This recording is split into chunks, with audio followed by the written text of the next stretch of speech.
Buenos días a todas y a todos. Hoy tenemos nuestra conferencia virtual de los miércoles. En este caso se trata de un tema de mucha actualidad. El domingo más reciente, el domingo pasado, se hicieron aquí las elecciones de gobernaciones, consejos legislativos y Asamblea Nacional. Hay quienes dicen que son verdaderamente las primeras mega elecciones que se hacen en el país. Este es el momento electoral número 32 en 26 años de proceso revolucionario en Venezuela. El título de la conferencia es análisis de los resultados de las elecciones de mayo de 2025. Y lo hacemos aquí en la Casa de la Historia Insurgente, cuyo presidente es el camarada Omar Hurtado Rayuxen, a quien le agradecemos que nos reciba aquí todos los miércoles. También le damos un saludo de nuestro ministro del Ministerio del Poder Popular para la Educación Universitaria, Ricardo Sánchez. La conferencia está a cargo de Domingo Medina Gutiérrez. Bueno, y él lo saludará cuando siempre lo hacemos a nombre de él, pero aquí lo tenemos presente. Y además tenemos dos invitados especiales. Cristian Rodríguez y Philippe Listi, presidente y vicepresidente del Centro de Cooperación e Intercambio Internacional COESA.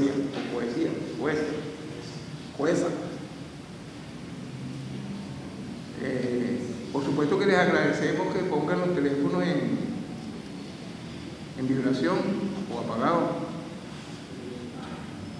Les recomendamos también la lectura de la columna del CID de hoy en el Correo del Orinoco. También es autoría de Domingo Medina Gutiérrez y el título es Elecciones 2025, Venezuela sigue ganando. Ahí hay algunos datos que Domingo va a afinar en la conferencia de hoy, puesto que este artículo se hizo en la madrugada del lunes. Hoy a las 9 de la mañana la escucharon los radioescuchas de Oyeven 96.8 o 98.6, perdón, FM, la emisora ecológica de Caracas.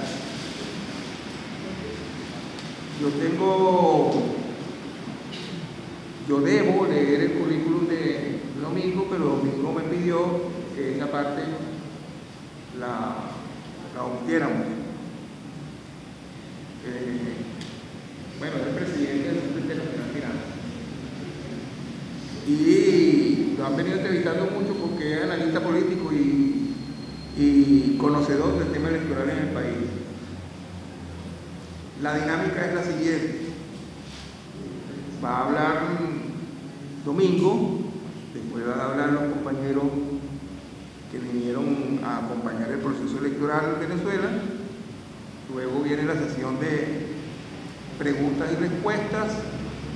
Ya a cada uno y a cada una le dieron un papelito donde van a poder poner sus preguntas. Las intervenciones de la audiencia son por esa vía. Y si llega hoy, nos va a acompañar Edgar Parra, quien hace el acompañamiento político, musical de cada una de nuestras naciones. Bueno, bienvenidos y bienvenidas. Domingo Medina Gutiérrez tiene la palabra. Muy buenos días, muchísimas gracias, Javier. Sean todas y todos bienvenidos. Quiero reiterar el saludo al profesor Omar Hurtado Rayún, presidente del Centro Nacional de Estudios Históricos, y a Daniela González, en gerencia a la Casa de Historia Insurgente, y nos permite estar con ustedes el día de hoy, pero además nos permite estar cada miércoles tratando distintos temas de actualidad y con invitados que, aparte de ser muy buenos amigos nuestros, son invitados muy conocedores y respetados y prestigiosos, con mucho conocimiento de los temas. Antes de iniciar también, y bueno, aprovechando ese momento de publicidad que hacía Javier al recomendar la columna del CIN, que está publicada en el Correo del Orinoco el día de hoy, dedicada por supuesto a las elecciones del domingo pasado, quiero también enviar un saludo a la compañera Zaida Rauseo, coordinadora de la sección de opinión del Correo del Orinoco, por el tremendo apoyo que también nos presta a nosotros en el Centro Internacional Miranda para publicar allí la columna cada miércoles. Esa columna, aprovechamos también un poco como se dice en la radio, esto es publicidad. Esa columna es una columna plural, vamos a llamarlo así. Allí solemos poner las voces y tratar temas, llevar a ustedes las reflexiones principalmente de los directores y trabajadores del Centro Internacional Miranda, pero también tenemos invitados especiales cuando los temas y las ocasiones lo requieren. Así que bueno, mandamos a Zaida Rauseo una felicitación y les deseamos por supuesto que siga cumpliendo muchísimos años más.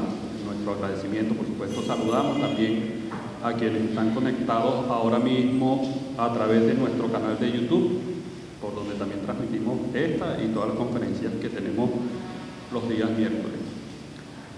Creo que, bueno, antes de comenzar, y por supuesto agradecer la presencia de Cristian Rodríguez y de Philippe Ristic, presidente y vicepresidente del Centro de Cooperación e Intercambio Internacional COESIA, que vienen desde Francia.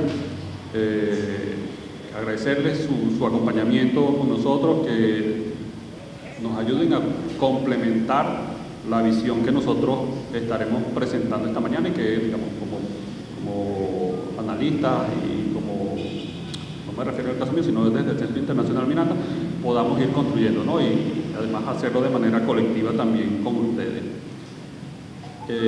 Quería decir que entonces, antes de iniciar o de entrar propiamente en la materia, un poco de contexto es importante, porque estas elecciones, lo saben ustedes muy bien, y bueno, no solamente estas elecciones, sino Venezuela en general, está muy lejos de vivir condiciones que pudiéramos considerar normales, y por lo tanto estas elecciones no se han desarrollado en un ambiente de normalidad. El presidente Maduro ha dicho en múltiples ocasiones, y bueno, también otros líderes de la revolución bolivariana, y especialmente el viceministro William Castillo, a quien hemos tenido el honor de tener en este espacio hablando de las medidas coercitivas unilaterales, han señalado el número, por ejemplo, de 1041 medidas coercitivas unilaterales que pesan sobre Venezuela, y por supuesto todo lo que eso implica, sin que abundemos mucho en ello. Por ejemplo, cómo afecta el tema de los ingresos del Estado venezolano, ¿no? Y aguas abajo todo lo que afecta el funcionamiento de Venezuela, ¿no? El impacto que ha tenido sobre nuestra economía, sobre nuestra vida social, etcétera, etcétera. El presidente Maduro ha dicho, por ejemplo, cuando se refiere a las medidas coercitivas unilaterales, dice: nos han caído los misiles de las medidas coercitivas unilaterales. Eso nos da la idea de que nosotros estamos en una guerra, aunque no veamos soldados en la calle disparando, ni estemos nosotros, ni esté nuestro ejército tampoco defendiéndose con armamento o con implementos militares. Entonces ese es el primer elemento que debemos tener en cuenta, me parece a mí, a la hora de hacer la valoración de las elecciones y de los resultados que se han obtenido este domingo. El segundo elemento lo anunciaba el ministro Diosdado Cabello la semana pasada cuando señalaba, por ejemplo, cuando informaba de la detención de personas que habían tratado de ingresar al país con planes de atentar contra, no solamente contra instituciones electorales, sino contra otros tipos de instituciones como escuelas, liceos, etcétera, ¿no? Nuevamente con planes de generar caos y de traer violencia al país, de modo que por esa vía pudiera afectarse el proceso electoral que vivimos nosotros el domingo pasado, ¿no? Luego volveré un poquito sobre este tema, de esta visión que yo considero, entiendo como una vía extraconstitucional de parte de la oposición y cómo eso nos está afectando. Pero entrando ya directamente en lo que fue la jornada de este domingo, en términos bastante concretos, en números, digamos, concretos, de acuerdo con los resultados anunciados por el Consejo Nacional Electoral, en boca del vicepresidente del Consejo Nacional Electoral, el rector Carlos Quintero, en estas elecciones hemos tenido una participación del 43%, que son números que, si bien se consideran más o menos por el orden de lo que suele ser la participación en este tipo de elecciones y que en todo caso supera lo que eran las elecciones de este tipo durante los años, especialmente durante los años finales del punto fijismo, es una participación que creemos que es importante y que está más o menos discriminada. También lo anunció el vicepresidente del Consejo Nacional Electoral, está discriminada de la siguiente manera, ¿no? En función de las distintas alianzas que participaron.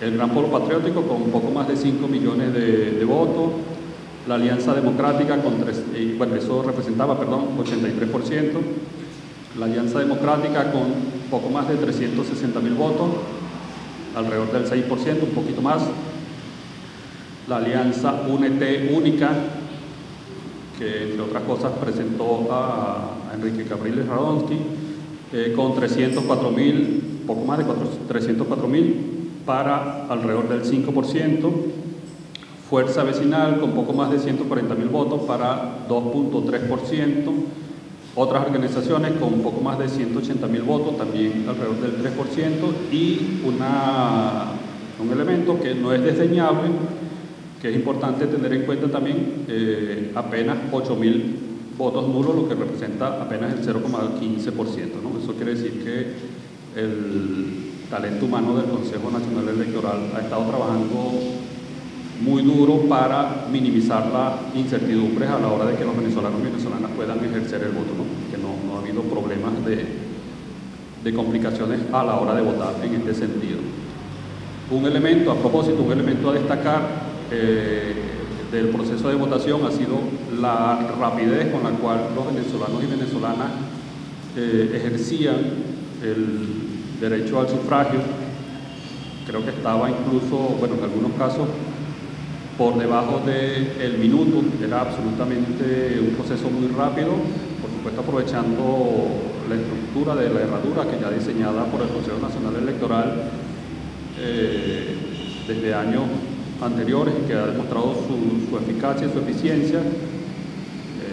Una estructura que puso en funcionamiento el equipo dirigido por la doctora Tibisay Lucena, pero además el instrumento de votación, la máquina y todo era de una manera muy sencilla que nos permitía ejercer el voto de manera muy rápida, ¿no? Eso es importante y además es fundamental señalar también que, a diferencia de muchos otros países, prácticamente el 100% de nuestras mesas están completamente automatizadas. Eso quiere decir que incluso las personas de tercera edad, incluso las personas con más dificultades o que no puedan, que no tienen educación tecnológica, en el sentido de que no necesariamente usan estos aparatos todos los días, han podido ejercer su voto también de manera muy rápida. Eso quiere decir que estamos nosotros como venezolanos y venezolanas incorporando en nuestra cultura política el ejercicio del voto a través de los medios tecnológicos, y lo hacemos además con una capacidad asombrosa. Creo que es digno de resaltar también. Otro elemento importante de nuestro sistema electoral, y también nuevamente insisto, a diferencia de lo que sucede en otros países, o de lo que puede suceder en otros países, lo veíamos ayer, por ejemplo, a través de la televisión, cuando observábamos los distintos actos de proclamación que hacía el Consejo Nacional Electoral, de adjudicación y de proclamación que hacía a los distintos ganadores, ¿no? En los distintos ámbitos, incluso no solamente acá en Caracas, sino incluso en los estados. La característica distintiva de nuestro sistema electoral es que permite a los rectores, cuando el domingo por la noche se presentan en el auditorio del Consejo Nacional Electoral y anuncian los resultados, se están refiriendo a resultados oficiales emitidos por los sistemas del Consejo Nacional Electoral, los distintos productos de la sala de totalización, etcétera, etcétera. No son en ningún caso aproximaciones, no son estimados, no son proyecciones que elaboran encuestadoras, no son proyecciones que elaboran medios de comunicación, no hay que esperar días, semanas, meses, como sucede en otros casos, para que nosotros podamos tener anuncios de resultados oficiales. Todo eso, por supuesto, ha sido un proceso de perfeccionamiento, de creación, que viene, y de práctica que viene desde muchísimos años atrás. Nuevamente resaltó el papel del equipo encabezado por la doctora Tibisay Lucena, que se preocuparon para que en el modelo de democracia participativa y protagónica cada voto de los venezolanos y venezolanas no solamente contara, que nosotros sintiéramos que de verdad nuestro voto tenía incidencia en la conformación de esa voluntad general, de esa voluntad popular, sino que todos los votos se contaran, a diferencia, como ustedes saben muy bien, de épocas pasadas en las cuales no había garantías para el ejercicio del voto en Venezuela, ¿no? Garantías de que no se iban a perder nuestros votos, garantías de que otras personas iban a votar por nosotros, etcétera, etcétera. Todo eso, afortunadamente, quedó ya en lo que nosotros podemos considerar la historia electoral de Venezuela. Con respecto a los números generales que arrojaron estas elecciones, bueno, ya mencioné, por ejemplo, que el Gran Polo Patriótico, en términos generales, obtuvo el 83, poco más del 83% de los votos en estas elecciones, y eso representaba, por ejemplo, entre otras cosas, 23 de 24 gobernaciones, 253 de 282 diputados y diputadas de la Asamblea Nacional, 282 porque todavía quedan por definir los 3 diputados indígenas que se eligen también a nuestra Asamblea Nacional, y 247 de 260 diputados o legisladores y legisladoras de los distintos consejos legislativos en cada uno de los estados. Para la oposición eso ha representado, la votación que obtuvo en términos generales, una gobernación que es la de Cojedes, como ustedes saben bien, ya voy a dar un poco los números de este estado, 29 de 282 diputados de la Asamblea Nacional y 13 de 260 diputados o legisladores en los consejos legislativos. Creo que no hay que ser egresado de la Escuela de Estudios Políticos de la Universidad Central de Venezuela para concluir que fue una victoria arrolladora del chavismo, ¿no? Aplastante la victoria. A excepción de Cojedes, el mapa de Venezuela ahora mismo un mapa absolutamente rojito en todos los ámbitos, no solamente en términos de gobernaciones y en términos de la Asamblea Nacional, sino también de los consejos legislativos de cada uno de los estados. Como ustedes saben, probablemente para finales de año, para el cuarto trimestre de este año, probablemente se realicen también las elecciones municipales y tengamos nosotros venezolanos y venezolanas que acudir nuevamente a las urnas para elegir alcaldes, alcaldesas y concejales municipales. Aunque hasta este momento no tenemos ningún anuncio, por supuesto, del Consejo Nacional Electoral. Entonces, ya podemos decir que esto es especulación mía. Con respecto también al tema de la votación, mencionaba el estado Cojedes, porque es resaltante que la oposición o que la coalición opositora haya logrado obtener la victoria allí,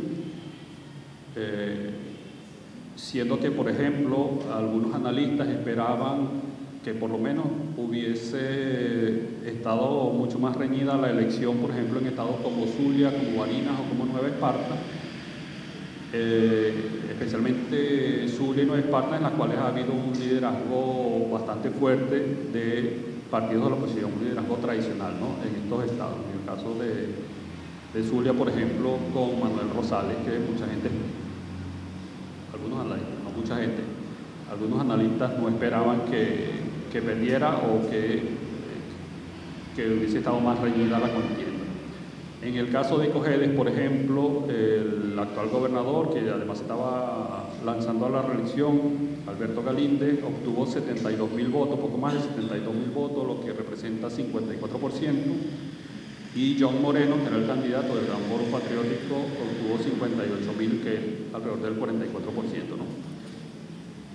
Por supuesto, en ambos casos, la participación de los aliados fue importante. En el caso de Galíndez, por ejemplo, el partido que lo postulaba inicialmente, que era el partido Vamos Cojedes, estuvo alrededor de los 52.000 votos y los partidos aliados le aportaron poco más de 19.000, mientras que en el caso de Moreno, el Partido Socialista Unido de Venezuela obtuvo 46.000 votos y los partidos aliados le aportaron poco más de 12.000 votos.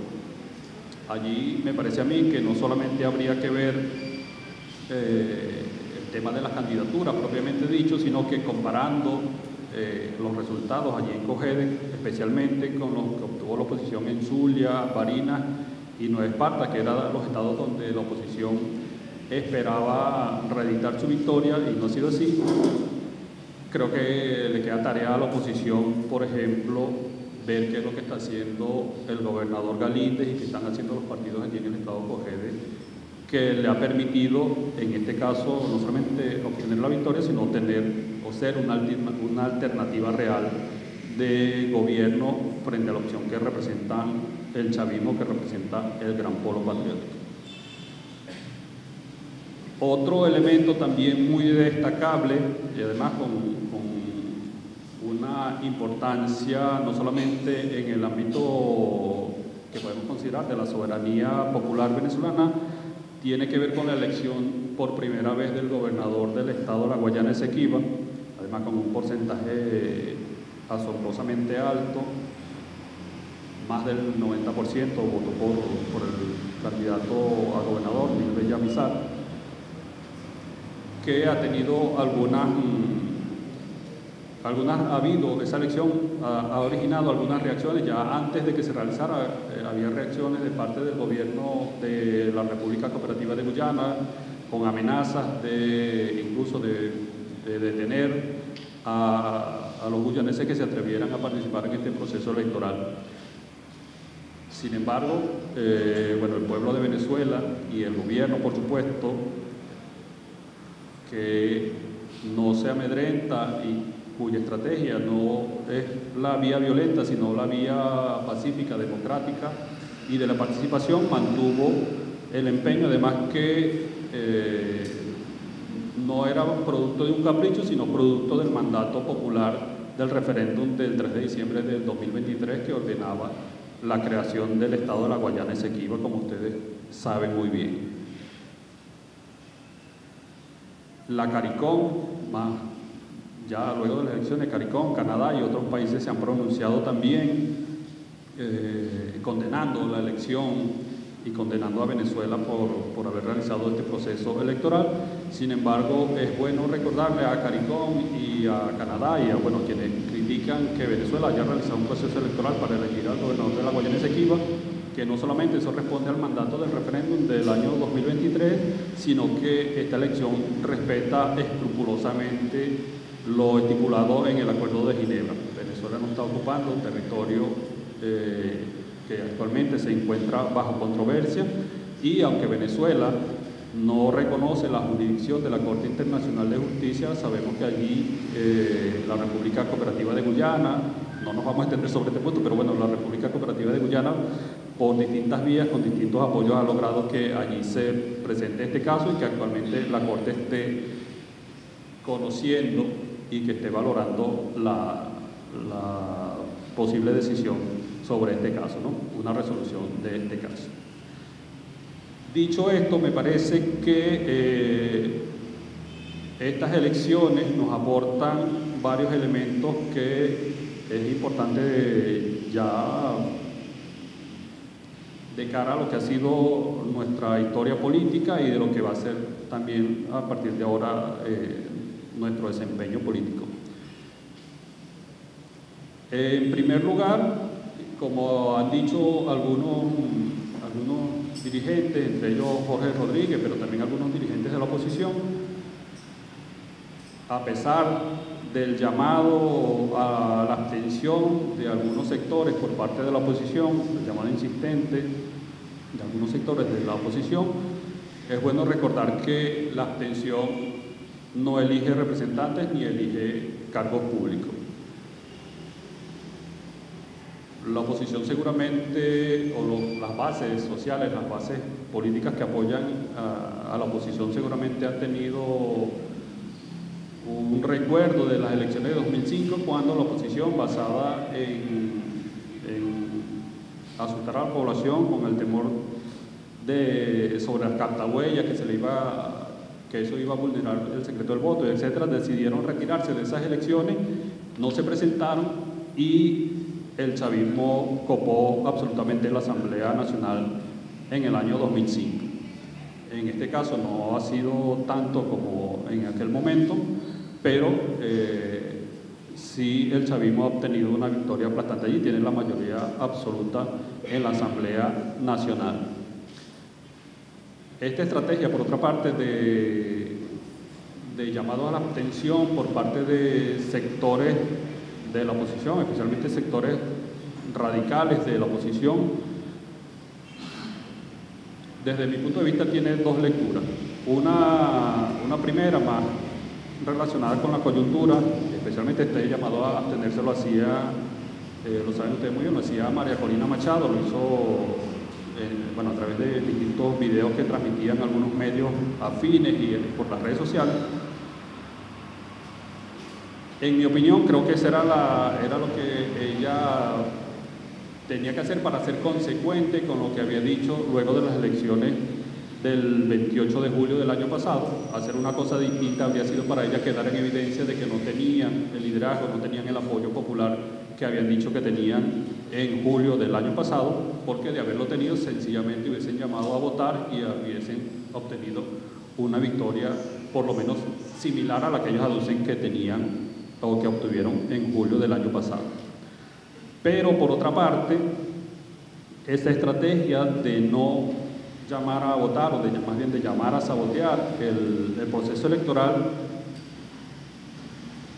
es en realidad la verdadera estrategia que tiene la oposición, o que ha tenido la oposición a lo largo de los últimos 25 años en Venezuela, porque sencillamente no cree en procesos electorales, no cree en la soberanía popular, no cree que nosotros los venezolanos y venezolanas tengamos la capacidad para decidir por nosotros mismos cuál va a ser el rumbo que debe tener Venezuela.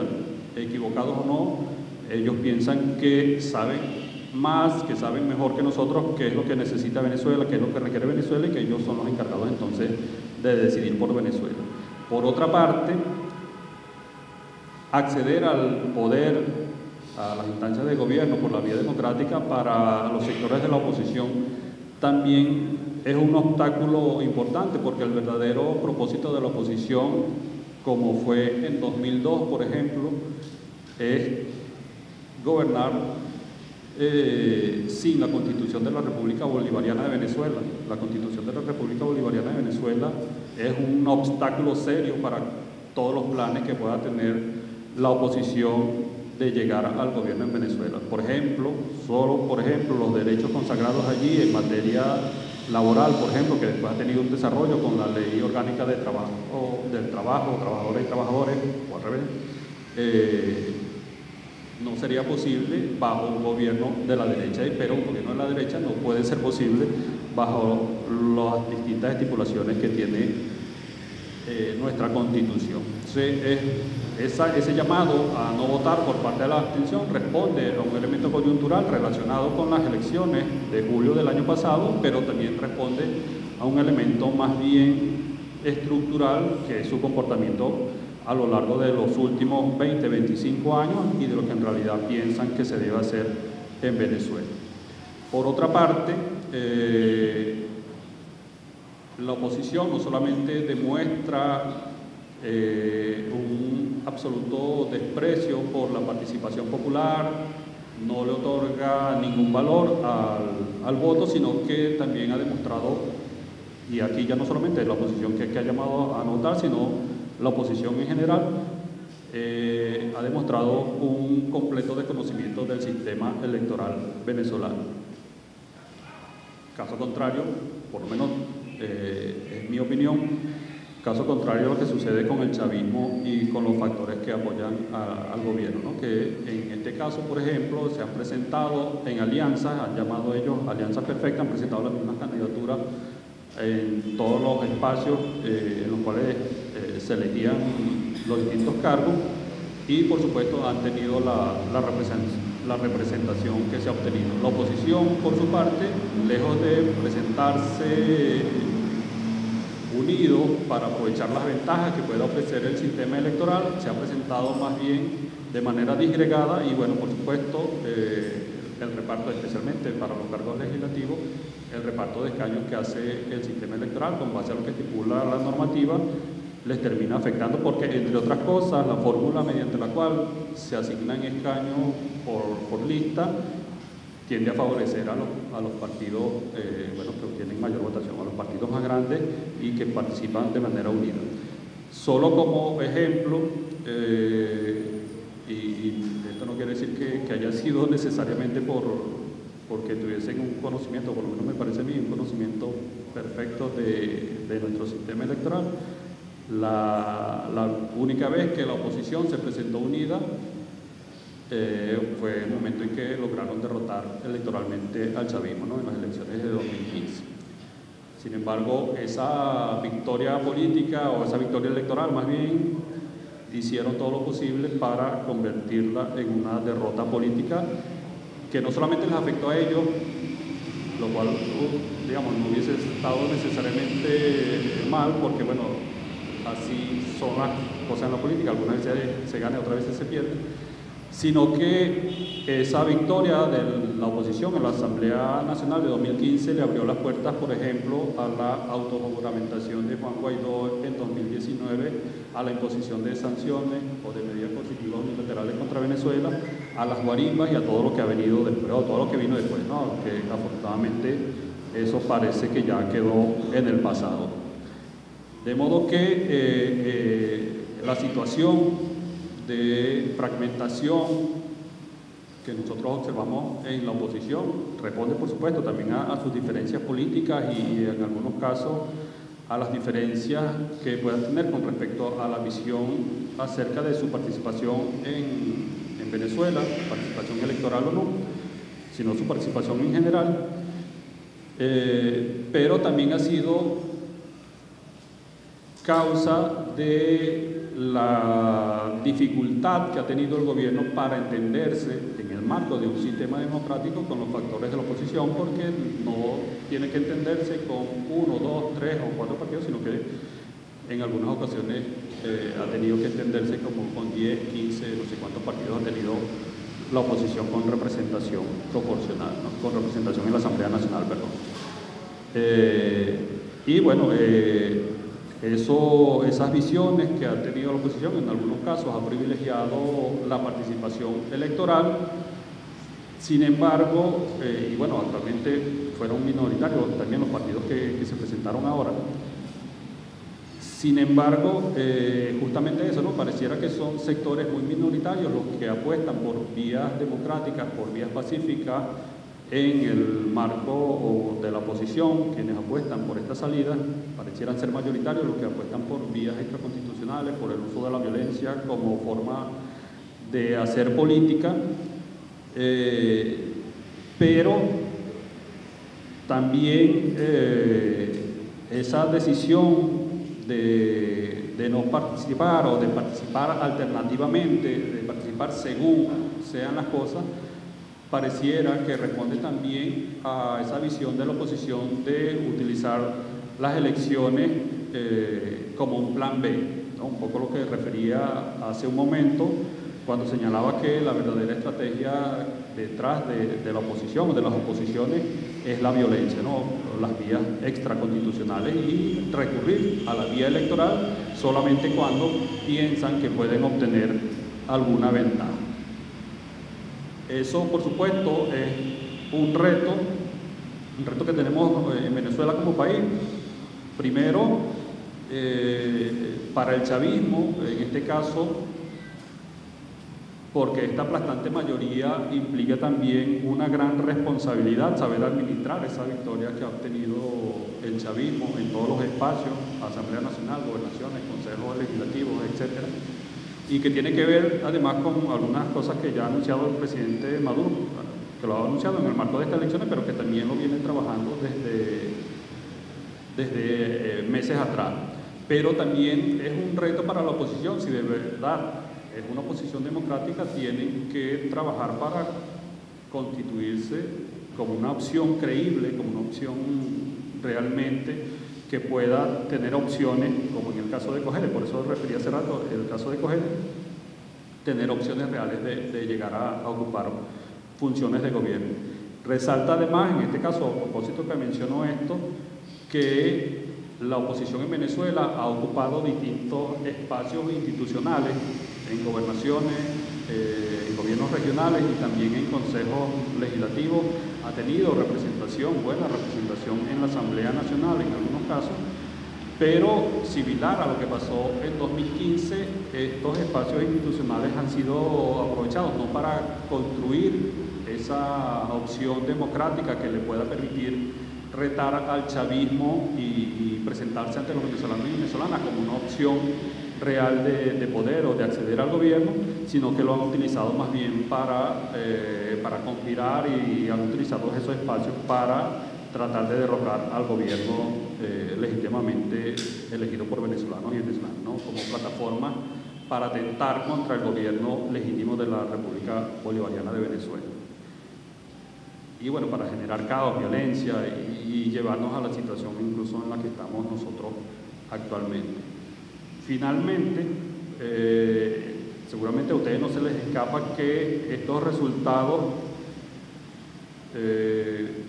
ya lo ha dicho, como dije, ya lo ha dicho el presidente Maduro, pero lo viene trabajando desde incluso meses atrás, vienen a profundizar a profundizar el modelo de democracia participativa y protagónica, que no solamente contempla este tipo de elecciones, sino que en el último año por lo menos ha sumado la participación o las elecciones en las consultas populares acerca de los proyectos en los consejos comunales, en las comunas y circuitos comunales, perdón.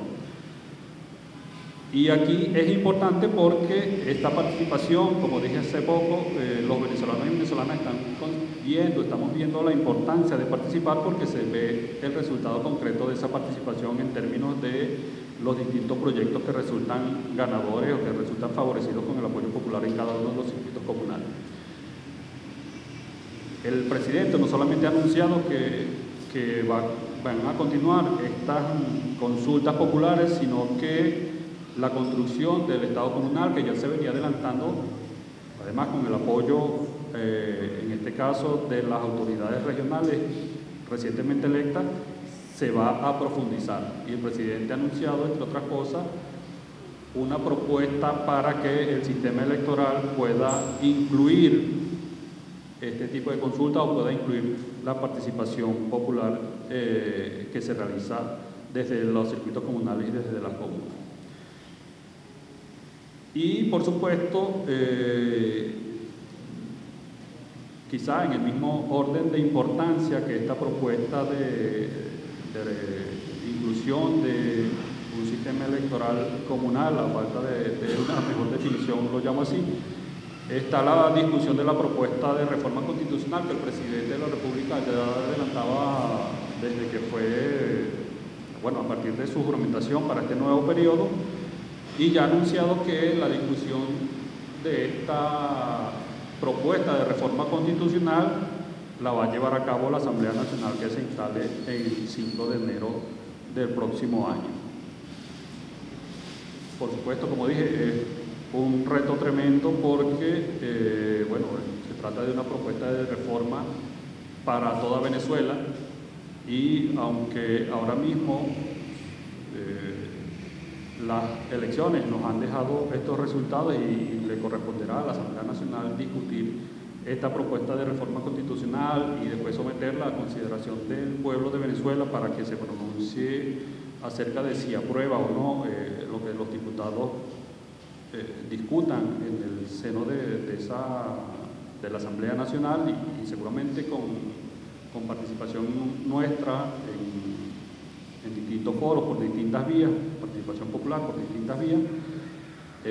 Repito, no solamente una propuesta de reforma constitucional para los chavistas, sino que una propuesta de reforma constitucional para toda Venezuela y, según ha expresado el presidente Maduro, con pretensiones de que lo que resulte de esa propuesta de reforma constitucional y de ser aprobada sea lo que nos rija por los próximos años, quizá por las próximas décadas. Un poco como concluyo en el artículo que Javier mencionaba hace poco,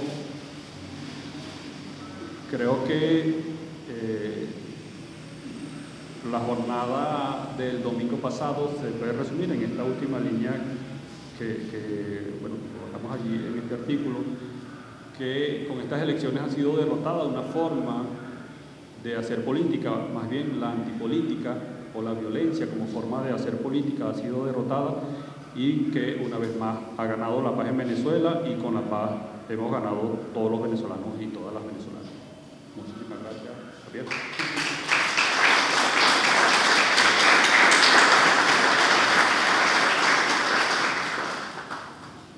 Bueno, después de este recuento y análisis de todavía está en desarrollo, pero que hubo una etapa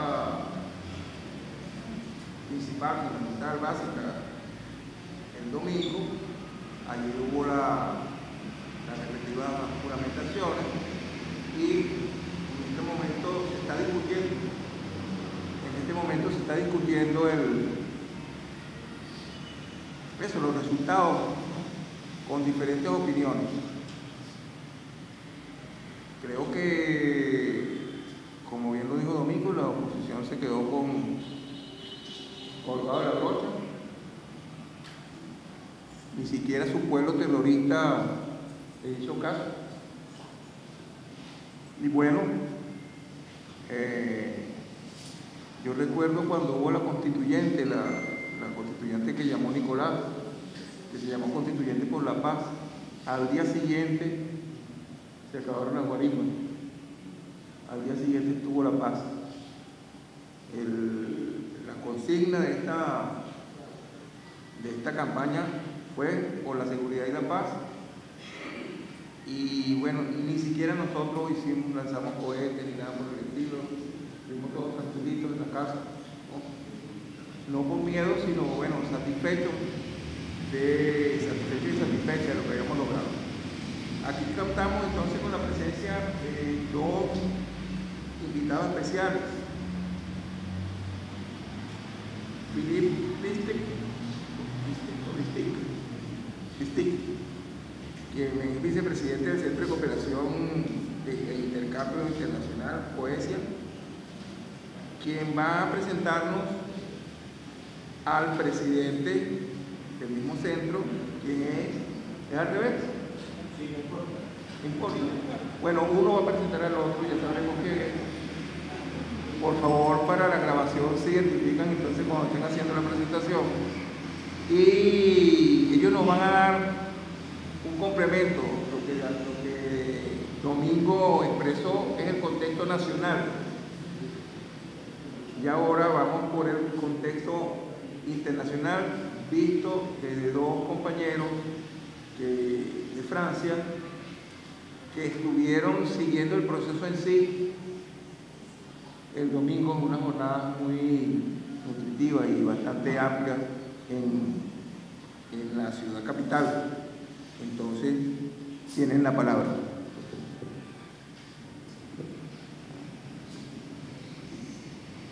Perfecto, muchas gracias, muy buenos días. Vamos a ser muy breves porque la idea es dialogar con ustedes. Después de tener esta larga exposición sobre lo que pasó en Venezuela, nosotros vamos a hacer algunas lecturas sobre cómo vemos, cómo se ve desde afuera la situación en Venezuela. ¿Les parece? ¿De acuerdo? ¿Estamos de acuerdo? Muy bien, hay dos datos importantes antes que les voy a decir. Hay un estudio muy serio de que dice que las personas que se concentran, pasan 6 o 7 horas aquí en estos teléfonos, son los que con más habilidad reproducen las fake news, porque están tan concentrados en esto que en un momento la gente hace tú y no importa cuando venían en francés, hacen de todo y nada, porque se concentran en eso. Ahora imagínense 6 horas, 30 minutos, los adolescentes en promedio para pasar en esto por un día, es impresionante la cantidad de horas que hay. Se los digo no como una crítica, sino como un tema de salud mental, porque ustedes hicieron algo brutal. Una vez más la dictadura de Maduro actuó solapadamente y en un momento de alzamiento programado por WhatsApp, ordenado en la elección presidencial, deciden suspender y eliminar WhatsApp y deciden suspender y eliminar Twitter. X, no. ¿Qué significa eso? Para nosotros, que fue brutal, pero fue radicalmente una respuesta muy sana. Creo que incluso nos contaban después que las familias se conversaban en la mesa, comían juntos conversándose, no mirándose, o sea, no mandándose mensajes, y eso hacía que la fraternidad era más sana, que hace parte de los valores que compartimos. Les digo todo esto porque ¿qué hacen 2 franceses metidos en Venezuela? Y más encima vienen a hablar a este centro internacional. ¿Qué tienen que hacer aquí? Primera pregunta. Segundo, ¿qué es lo que es este centro internacional? Miranda. Ustedes saben que nosotros con mucho orgullo, en el Arco del Triunfo está Miranda, grabado para siempre, eternamente, ahí. Dirigiendo una de las batallas de Valmy, una de las batallas más importantes que dio paso, ¿cierto?, al mundo moderno. Por lo tanto, estamos en casa, pero queríamos ver la familia. Y a la familia podemos conocerla si la escuchamos. Por lo tanto, me voy a ir bien concreto a algunos puntos antes de presentarle a Philippe, que lo voy a presentar como un brillante escritor, sobre un libro de Venezuela. Está en francés, por eso es brillante, y el que esté en español, si lo entienden, va a salir corriendo de aquí por todo lo que ha dicho sobre la crónica de la elección presidencial del 2024. Yo vengo a este país desde muchos años, pero como observador desde el 2015, cuando perdieron, ¿se acuerdan? Cuando perdió la asamblea y estaban todos tan seguros de ganar, ¡pah!, fue un golpe muy fuerte. En este país hay elecciones, más allá de los números. En Francia también hay números, claramente más bajos que el de ustedes. Sin embargo, desde el domingo, la prensa europea dice que ustedes votaron al menos del 15%. Por lo tanto, el régimen de Maduro no tiene ninguna legitimidad, porque solo menos del 15% se movilizaron. Evidentemente, los que o cuentan mentiras o no dicen absolutamente nada, hay un silencio con Venezuela, absoluto. El supuesto plan demostrado por el capitán Diosdado Cabello, capitán, para que se introduzca el hecho de que ustedes están dirigidos aquí por militares, supuesto atentado de un equipo de gente internacional, agentes, todo es supuesto. El atentado que hubo contra Maduro, me acuerdo, también era un escenario supuesto. Todo es supuesto cuando está bien y todo es real cuando está mal en Venezuela. O sea, tienen el conjunto de la mediática agregado a un fenómeno que es Trump, que está completamente ahogando eso. ¿Y cómo le responde Venezuela? Ayer cerramos el capítulo del Consejo Nacional Electoral. Lo cerramos con el compañero Caprile y el compañero Sani González, que estaban adentro del CNE y que por lo tanto ganan la opción de participar de la vida democrática. Es muy extraño que un hombre de derecha se parezca extraño, pero es un dato interesante para nosotros. Ahí está escrita en la derecha. Ahora, nuestra opinión es que lo que se puede hacer en la solidaridad, en la vida internacional, en la fraternidad universal, es poder trabajar con Venezuela y romper el cerco. Es parte de uno de los roles que hace Poesía. Porque se preguntarán ustedes qué es Poesía. Poesía es una apuesta de la sociedad civil organizada en varias temáticas, donde el hecho de compartir, de trabajar, de cooperar e intercambiar es fundamental. Se acabó el periodo de la Europa que venía a decir lo que tenían que hacer hace muchos años. La Europa que el único camino que le está ofreciendo a la humanidad es una posible guerra mundial y son gobiernos de extrema derecha o de extremo centro en todas partes de Europa. La vieja y decadente Europa no busca la salida alternativa, democrática, participativa, que está encerrada en cuidarse a sí mismo, y tanto se entregó al atlantismo norteamericano que su voz prácticamente no tiene ninguna importancia. Es una banda de mercenarios económicos que nos ofrecen como alternativa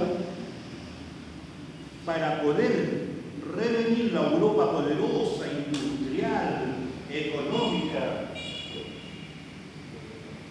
Volver a la Europa, revenir, volver. Me van a ver pero ustedes me lo van a ver. Revenir, volver. ¿Saben lo que nos ofrecen? La carrera armamentista. Nos dicen que Francia y Alemania podemos construir supermisiles, podemos construir supertanques, podemos construir superaviones. Entonces las empresas van a volver los trabajadores, porque yo voy a ser trabajador a la plaza, en lugar de Peugeot, en lugar de Renault. Hoy día va a ser el misil SS-24. Y yo voy a ser trabajador de la carrera armamentista, porque eso va a levantar el nombre. Imagínense la locura del escenario y nos vienen a hablar de democracia y a dar lecciones de democracia. La división, en mi opinión, ustedes tuvieron un excelente porcentaje, 43-18 legislativa, en las presidenciales tuvieron 59%, en el 2018 tuvieron en presidenciales 46% y 31% en el 2020 en las elecciones parlamentarias. Son buenas cifras, las estudiamos, las conversamos. En Estados Unidos, menos 20% de la población participa en elecciones. En Europa, menos del 25% participa en elecciones. Y estamos dirigidos por 3, 4, 5 bandidos en el mundo que han sido elegidos por menos del 25%.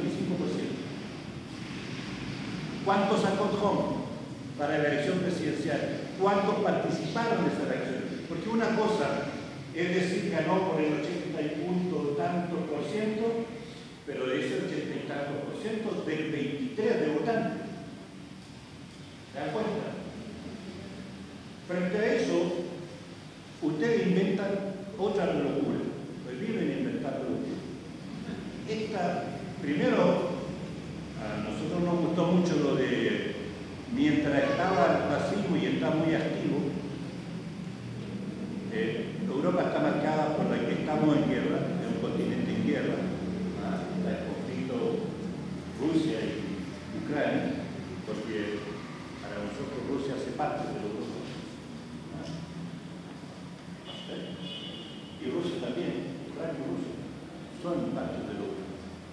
estamos en una guerra local, en una guerra verdaderamente sin ningún sentido, y estamos asistiendo a un genocidio delante de nuestros ojos que nos produce una impotencia absoluta. Yo creo que cada uno de nosotros de acá quiere hacer algo, quiere aportar, quiere luchar. Esperamos que algunos proyectos que tenemos en curso también con Venezuela logren salir para apoyar el tema de la solidaridad con el pueblo palestino y sobre todo con los niños. Pero no me quiero escapar más, pero es un tema que nos preocupa. El hecho de existir veedores internacionales hoy día en esta elección legislativa es una gran victoria de ustedes. Nosotros no debiéramos haber existido en esta elección después de la presidencial, porque en nuestra opinión el único objetivo que tenía la elección presidencial para la extrema derecha era destruir el Consejo Nacional Electoral, ponerlo en duda, decir que estos no son tan objetivos, tan neutros, fue así como se descolgaron, fue así como lo atacaron, fue así como ese Consejo empezó a ser el quinto poder relativo, débil. Y eso daba un paso más estratégico en un país que ustedes inventan elecciones cada dos veces por año.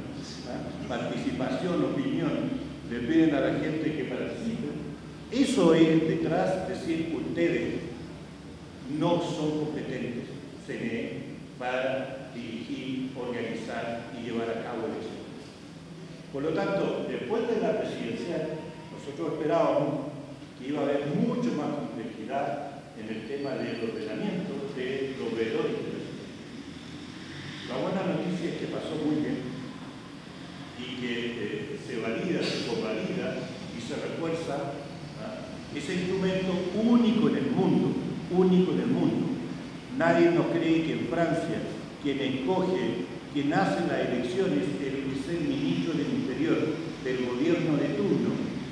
Por lo tanto, imagínense ustedes bien, Macron tiene a un ministro del Interior que es bastante extrema derecha, es él el que organiza las elecciones. Hay un solo voto electrónico que es para los franceses en el extranjero, pero también lo dirige una empresa privada que se gana el consorcio para organizar la elección.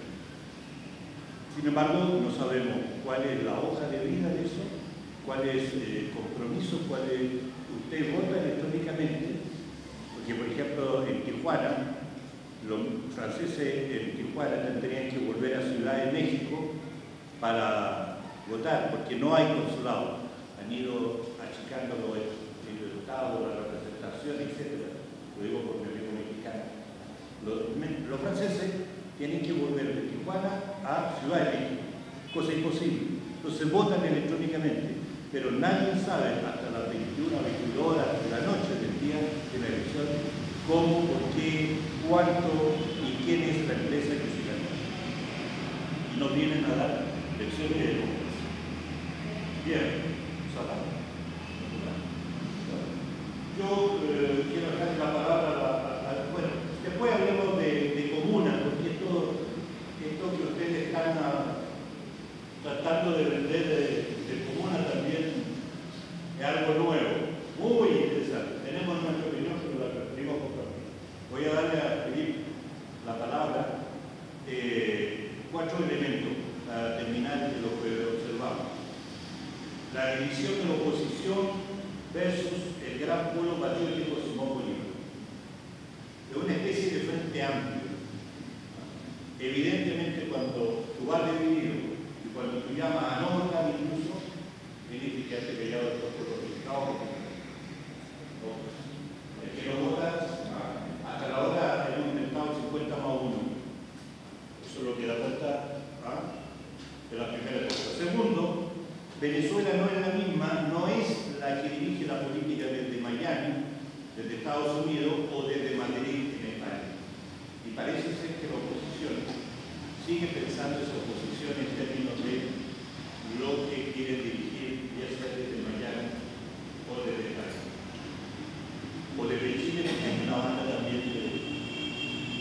ahí está interviniendo, pero esa fue una negociación, una compra de Piñera, que se compró votos para que él ganara, le dio pasaporte y nacionalidad a una cantidad venezolana. Hoy día están determinando incluso la política de la posibilidad que llegue la extrema derecha a Chile en la elección del 2020. Bien, ustedes acaban de dar un enorme, cuando digo que Venezuela no es la misma, ustedes presentan 5 mujeres candidatas a gobernadoras.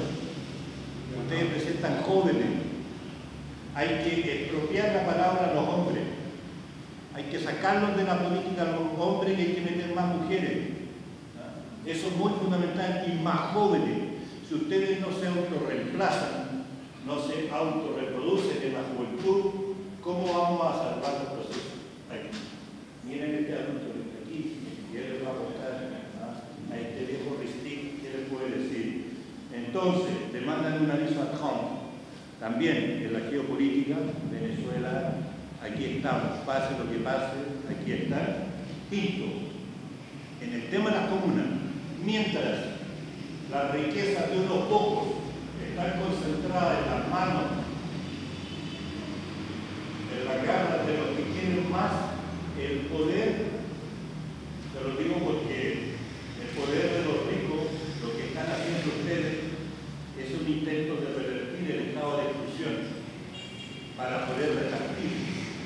En Francia, y termino con esto, el segundo hombre más rico del mundo, el primero es Elon Musk, el que nos está pasando toda la información, el que está formando criterios con el X, ¿no? A la disputa que yo lo tomo. Este bandido que se llama Bernard Arnault, el 10% de los más ricos de Francia poseen más del 50% del patrimonio del país. Se hicieron ricos con el COVID, durante el COVID, en un 86% de aumento de capital. El COVID fue un gran negocio para los ricos. Con los laboratorios farmacéuticos, fue el gran negocio, con todo lo que implica eso. Bien.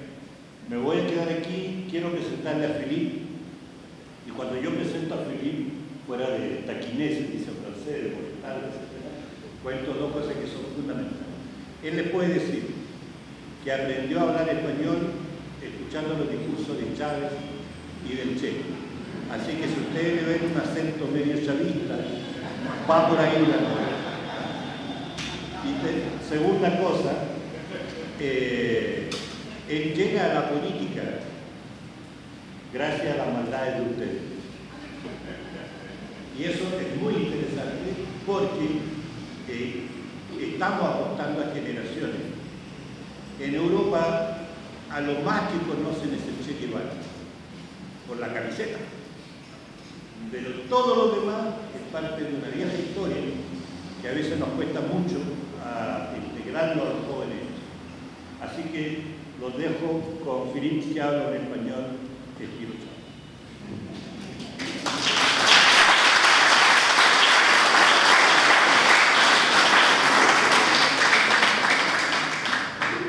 Coño, pero ¿por qué cuentas mis secretos? No, muchas gracias por la presentación que acabas de hacer, que sí es verdad todo. Gracias, queridos amigos, por la invitación. Buenos días a todos, o casi buenas tardes, ¿no? Ya casi la hora de comer, así que no voy a hablar mucho, que ya se hizo una buena presentación de todo el contexto venezolano. Quiero saludar también a algunas autoridades diplomáticas que nos acompañan, querido amigo, un amigo de México y de Brasil. Yo quería hacer el ejercicio de partir del contexto inmediato de ustedes para ir subiendo de escala o bajando geográfica y irse a lo internacional. Pero en realidad se empezó por el contexto inmediato de la elección del 25 de mayo. Cristian nos dio algunas claves sobre el contexto más allá de la elección, y entonces yo voy a empezar al revés, por lo internacional y cuál es el papel, cuál es el espacio que ocupa Venezuela en este mundo. Hay 8.000 millones de seres humanos en este mundo. ¿Cuántos son los que viven en regímenes políticos que no son el del neoliberalismo o otra forma de capitalismo contemporáneo? ¿Cuántos son? Lo único que están en América Latina, o casi. Hay intentos en África. En América Latina, ¿cuántos habitantes hay? Casi 700 millones, poco menos.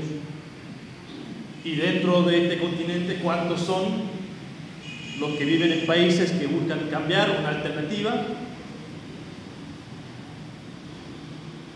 Está Venezuela, ustedes lo saben. Está México. Cuba, por supuesto, siguiendo en la lucha.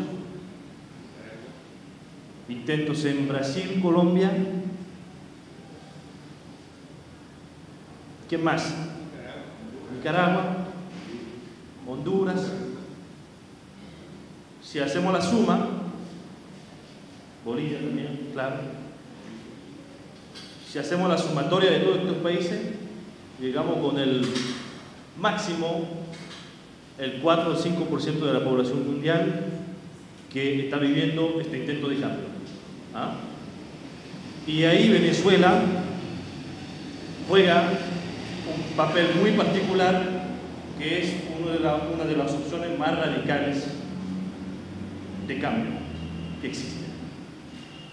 ¿Por qué? Porque ustedes decidieron hacer algo increíble, romper con la democracia que es la nuestra, de donde venimos nosotros, la de Francia, la de Europa, la de Estados Unidos, para inventar algo más. Porque esta democracia ya no existe. No sé si existió, pero ya existe, ya no existe. Esta democracia llamada liberal o burguesa, la vivimos en Francia y funcionaba muy bien.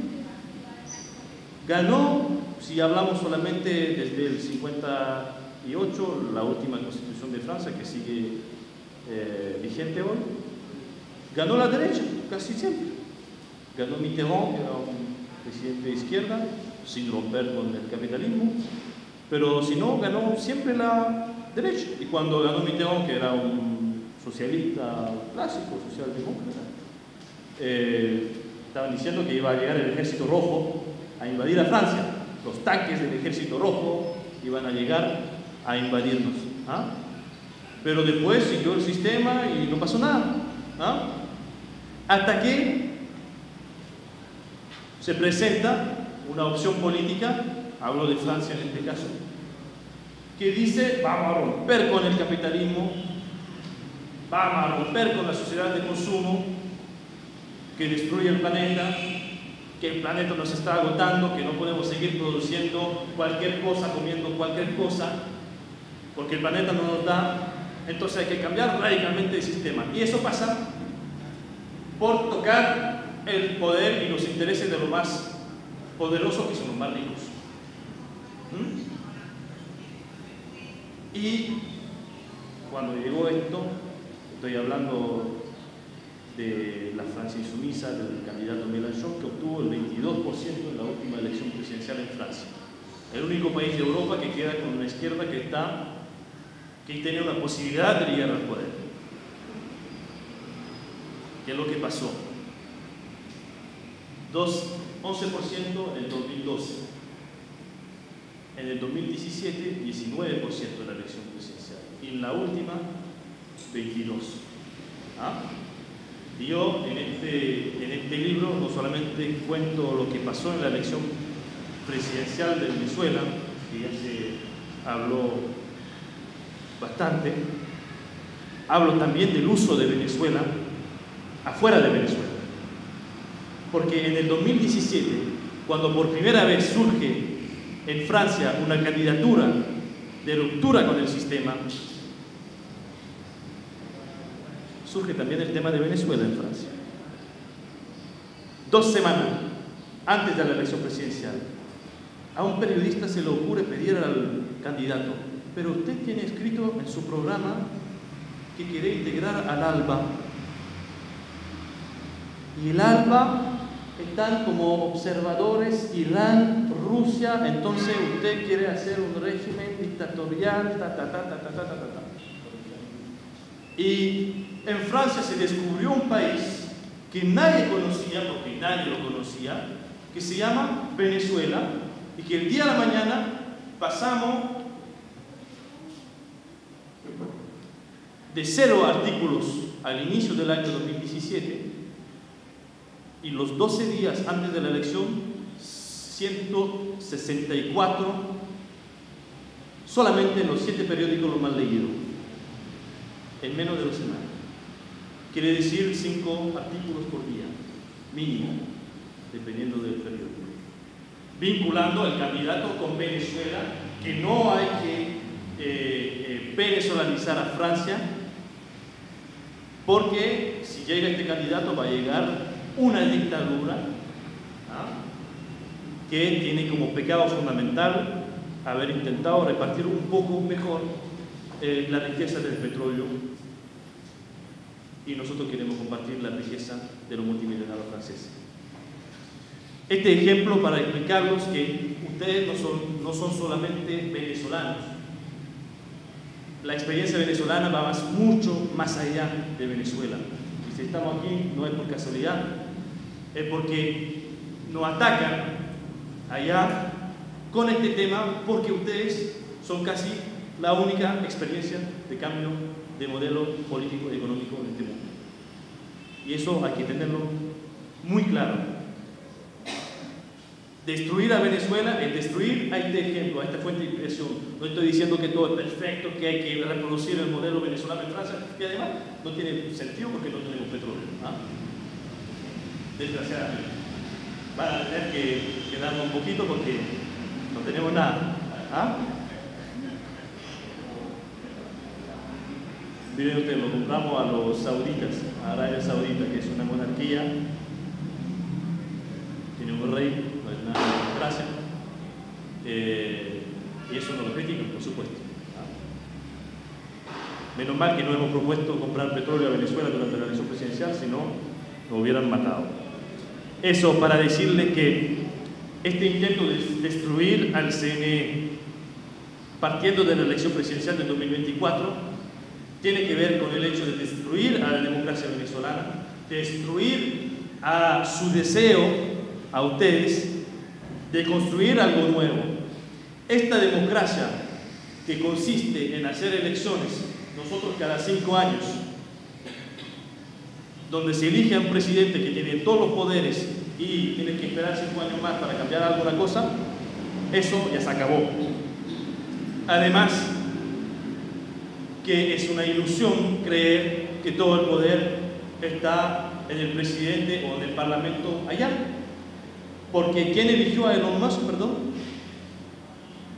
Elon Musk ha sido elegido por alguien para ser dueño de Twitter, X. ¿Alguien eligió a Jeff Bezos? El dueño del Amazon. ¿Alguien eligió a Bernard Arnault, la segunda persona más rica del mundo, francés, que tienen tanto poder que ellos dicen con sus redes sociales, ahí está, el algoritmo me propone, si yo voy al X francés, me aparece puro María Corina Machado, Enrique Capriles, me aparece personas que no sigo, pero por el algoritmo me aparecen. No me aparece la derecha tradicional, me aparece la extrema derecha. Y ahí hay que estar muy claro. Incluso como veedores, se acabó nuestro periodo de neutralidad. No entendieron nada. Pero incluso hasta el lunes, cuando teníamos que callarnos, no tomar partido, nosotros dijimos, no somos neutros frente a la extrema derecha.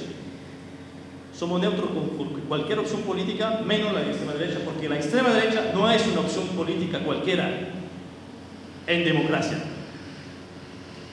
La extrema derecha son 2 cosas en política. Tú no eres igual que yo, porque tú eres pobre y yo soy rico, o que tú eres negro y yo soy blanco, etcétera, etcétera. Entonces el odio y por lo tanto el uso de la violencia política. ¿Ah? Y yo creo que hay una parte de estos actores políticos en Venezuela que conocemos también allá, que son profundamente de extrema derecha por estos dos elementos. Profundamente. Y estos en una democracia no tienen que tener espacio. ¿Desde cuándo prohibir la palabra al otro es aportar a la libertad de expresión?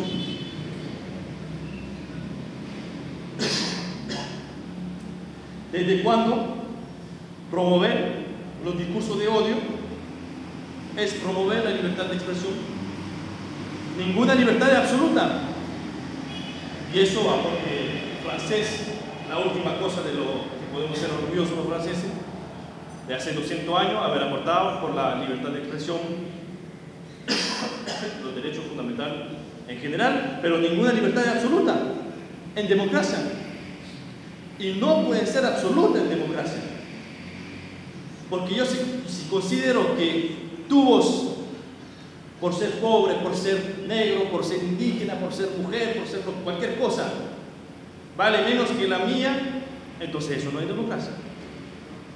Es exclusión de una parte del cuerpo político de la sociedad del sistema político. Y eso no vale. Entonces, incluso como veedores en estas elecciones, nosotros dijimos muy bien que participen candidatos de gobierno, candidatos de oposición, y los que no llamaron a participar ya sabemos quiénes son. Ya lo saben, y ustedes lo saben muy bien, pero afuera no se sabe. De ahí yo estaba escribiendo en francés inicialmente, después lo traducimos en español, pero lo escribo en francés porque allá no tenemos ningún acceso a la información. Nosotros tenemos la suerte de poder verlos, conversar con ustedes directamente, pero yo si quiero escribir un libro sobre Venezuela en Francia y voy a un sitio del gobierno venezolano, a un medio de comunicación, BTV, cualquier cosa, no tengo acceso porque está censurado, está bloqueado. Tengo que ir hasta aquí para pedir las cifras, los datos, los hechos, para saber de la guerra en Ucrania. Los medios de comunicación rusos están prohibidos por ley, por ley. Se activa cuando llego a Venezuela, pero cuando regreso a Francia, mi teléfono se va a desaparecer todo el contenido de RT. Por ley. Entonces, este intento que están haciendo ustedes de cambiar de modelo democrático, lo observamos con mucha atención, porque nos da clave para entender lo que hay que hacer y no hay que hacer, porque no hay manual. No hay manual para la revolución, ni hay manual para la democracia. Cada uno lo hace con su experiencia propia y sus intentos. ¿No? Entonces, lo que están haciendo ustedes es fundamentalmente importante para ustedes y nosotros también. Cuando digo nosotros, no solamente de Francia, sino todo el mundo. Porque la democracia se está agotando en todas partes. La extrema derecha llega en todas partes.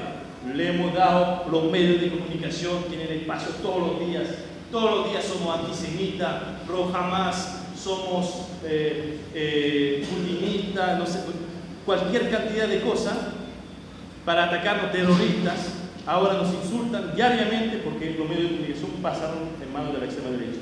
Porque en un momento algunos tibios dijeron que había que darle la palabra, que en la democracia hay que respetar todas las opiniones. No.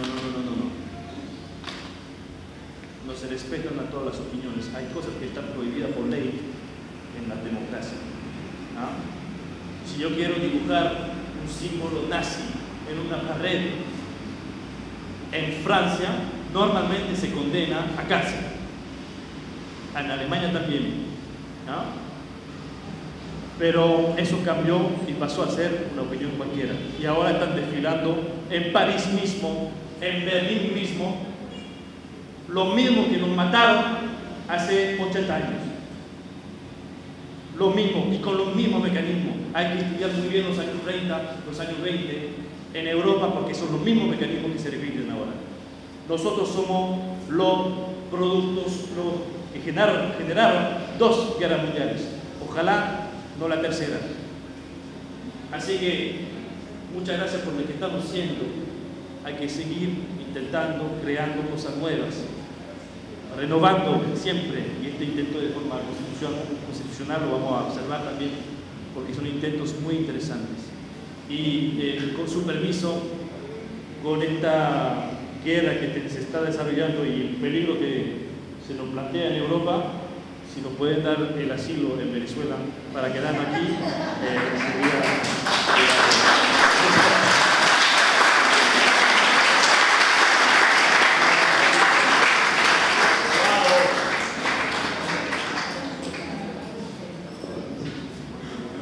Después de estas 2 intervenciones, que además nos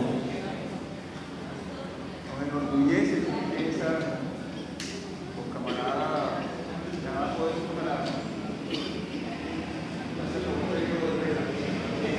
los camaradas de este plan, en donde, bueno, aquí tampoco los medios de Occidente nos dicen lo que pasa allá. Entonces también hay una leccionadora de lo que sucede allá y lo que sucede aquí. Y bueno, Venezuela está tomando el rumbo que nos indica nuestra historia, de nuestro pueblo originario, Bolívar, todo para acá. Y precisamente en Venezuela fue donde llegamos a Internacional Antifascista. Y ahora cuando los escuchamos a ustedes, vemos que, bueno, teníamos razón. El gran enemigo entonces es el fascismo y el nazismo, que en Venezuela se expresa de una manera y de otra. Aquí le podemos responder mejor. Ahora viene el periodo de preguntas y de las respuestas. Domingo ya tiene una aquí que le dio un camarada de lo que está conectado, de quien está conectado. Aquí hay una primera pregunta. ¿Cuál es la segunda fuerza política nacional? Entre paréntesis, partido. ¿Y qué puesto ocupa la oposición en el ranking electoral?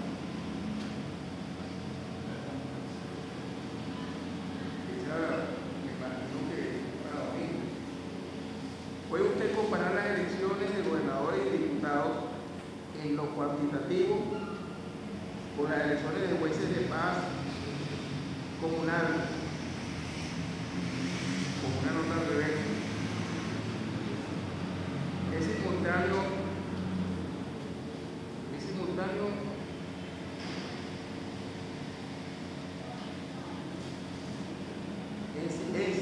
el Vaticano nombró un arzobispo escogeres y hay un dibujo de un diablito.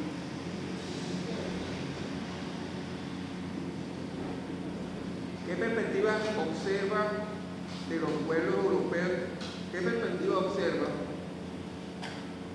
de los pueblos europeos, que los pueblos europeos puedan liberarse de la democracia neoliberal en sus países? Que sepan los camaradas. Y esta es una reflexión. La estrategia que viene asumiendo el Estado de financiamiento de proyectos desde los consejos comunales, y en particular la última alocución del presidente Maduro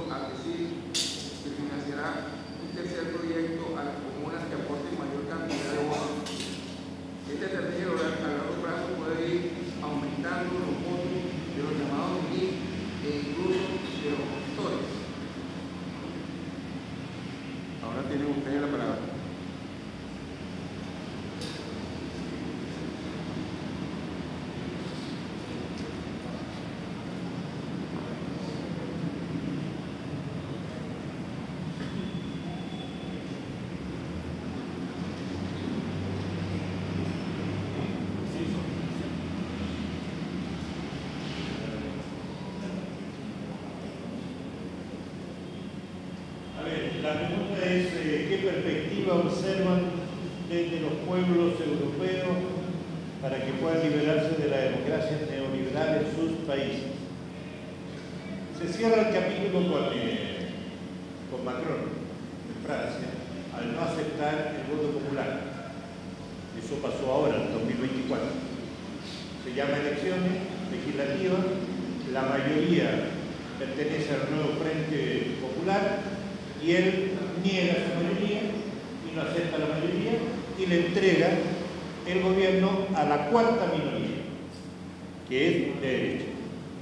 A partir de ahí yo creo que se cierra en Europa en conjunto el capítulo democracia ciudadana. Para que votar si deciden, acuérdense de la Constitución del 2005 con Sarkozy. ¿Se acuerdan?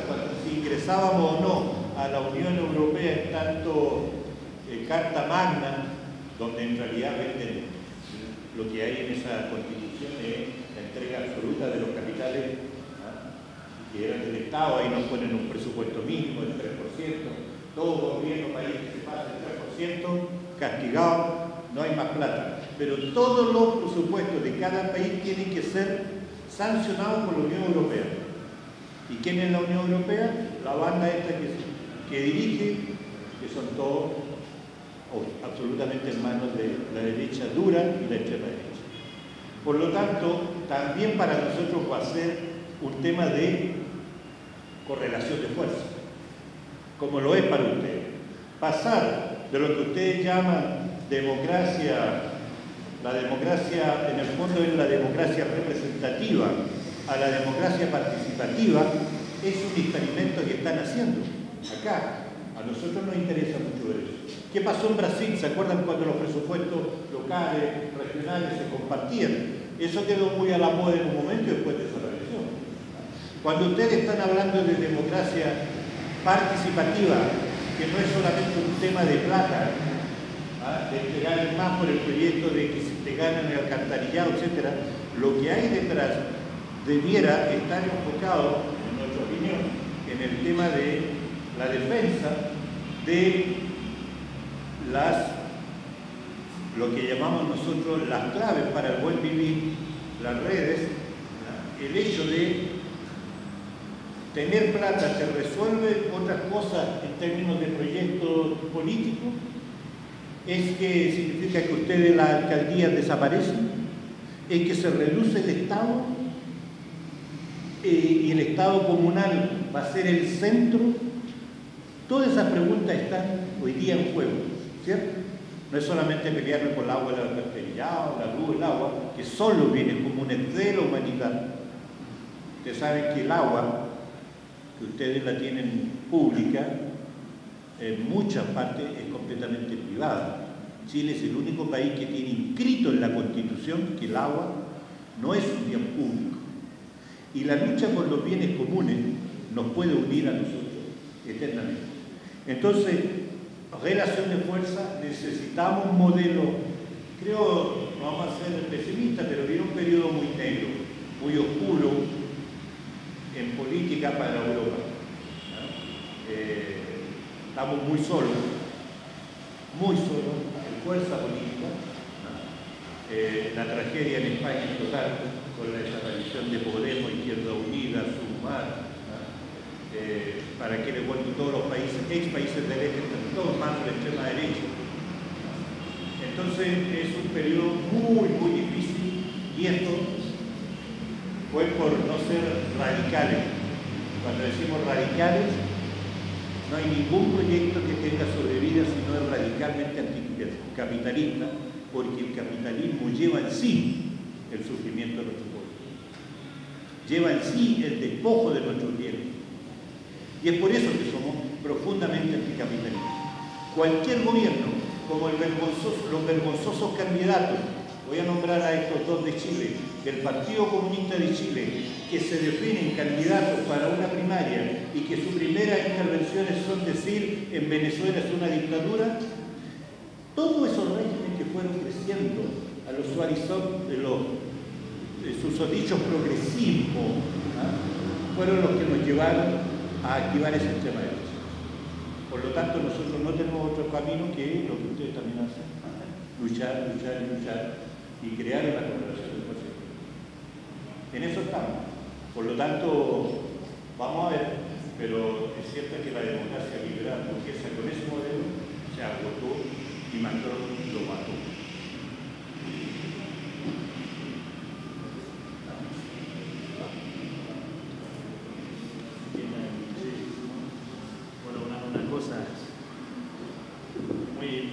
Muy rápida, agregando sobre lo que tú dijiste.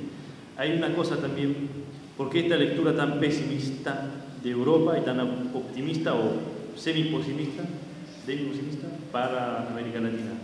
Es que allá lograron algo que todavía no se ha logrado por completo aquí, que es destruir el tejido social, los vínculos humanos, que a ustedes les protege mucho del fascismo. Me explico. Yo puedo vivir en mi apartamento, en mi casa en Francia,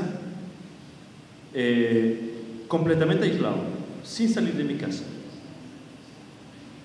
O saliendo solo para ir al trabajo, salgo a las 7 de la mañana en el auto está bien protegido, no veo a los demás sino dentro de los vidrios de los otros autos, voy al trabajo digo hola, pero sin dar abrazos, sin dar besos, sin nada, hago mi tarea, vuelvo a la casa, prendo la tele, pido por el teléfono comida rápida, me acuesto, duermo y mañana por la mañana igual. O sea, sociedades que se han diseñado para ser solos, de soledad absoluta y solamente para trabajar y nada más que trabajar. ¿Por qué gana el fascismo allá? Porque ya no se sale a irse de fiesta, a ir a bailar, ir a cantar, tomarse un trago, un café, nada. Ya no se hace nada. Sí, vamos el viernes a tomarnos algo. Sí. Y el viernes tú llegas, sí, pero yo estoy cansado y no puedo. Y bueno, el sábado, sí, el sábado, pues le mando un mensaje, sí, el sábado. No, el sábado yo estoy cansado, quiero descansar de la semana de trabajo. Y cada uno allá acusando al otro que tú no trabajas, yo trabajo mucho más que ti, que los franceses no trabajan, los españoles no trabajan, cuando en realidad si ustedes comparan las cifras, son los pueblos más productivos del mundo, pero no se dan cuenta que la riqueza que producen es la más alta por horas trabajadas. Pero en el discurso entre nosotros es como si nadie hiciera nada, pero todo el mundo trabajando y solamente trabajando. Quiero decir que el fascismo entra primero por esta puerta. Se acabaron los comercios en el centro, ahora están afuera de la ciudad. Si usted quiere hacer unas compras solamente para comer algo, tiene que llevarse en su carro a 20 minutos, 30 kilómetros, autopista, directo, el carril y de regreso a la casa. Ya no se habla a nadie e incluso ahora se puede trabajar a distancia porque tenemos computadoras. ¿Y por qué no trabajar desde su casa? Así el patrón no paga el internet, usted lo va a pagar en su casa. No paga la computadora, usted lo va a pagar. No paga el local, no paga la luz, no paga nada y hace economías con eso también, con el teletrabajo. Soledad absoluta. Cuando aquí ustedes, yo creo que sí se sale en Caracas, incluso dentro de la semana, pero el viernes por la noche, el sábado, estuvimos en Tara, el 23 de enero, ahí se baila salsa, la salsa baúl todos los días, se toma ron, tienen la mala costumbre de tomar whisky no es venezolano, no es así, hay que tomar ron. Tiene muy buenos ron, Pero le digo eso para el chiste, pero también porque eso los protege del fascismo. Porque yo no voy a odiar a mi vecino porque lo conozco, lo veo, él también sonríe, él también baila, él también es un ser humano. Y así nos dividen allá, nos dividen porque no nos conocemos. Así pueden acusar a los migrantes, a los musulmanes, de ser los que te van a matar, los que te van a asesinar. Ustedes son asesinos, los venezolanos en Chile, todos. Ustedes son los que roban el trabajo. Y lo que se le acusa a los venezolanos en Chile es la misma cosa que se le acusa al marroquí en Francia, al argelino, la misma cosa que se le acusa al mexicano en Estados Unidos. Son los mismos métodos en todas partes.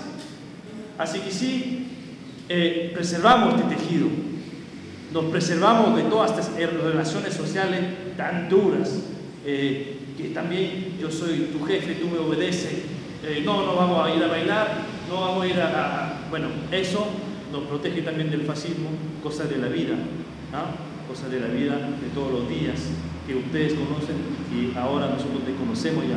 Por eso esta lectura tan pesimista y optimista para ustedes. Así que ustedes vengan a Francia a aprendernos a bailar, porque nuestras cadenas están demasiado bloqueadas.